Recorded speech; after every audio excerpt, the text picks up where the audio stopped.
how to make only admins can edit group info on WhatsApp. Hello guys, in today's video I'm gonna show you how to make only admins can edit group info on WhatsApp. First thing, go to WhatsApp and here we'll find this one.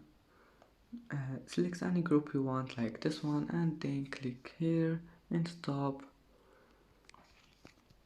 and scroll down until you find group settings, and here you will find this one this one here, edit group info. Just click on it and then click only admins and click OK.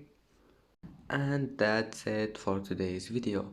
If you like this video, don't forget like and subscribe, and thank you for watching this video until the end, and see you in the next video.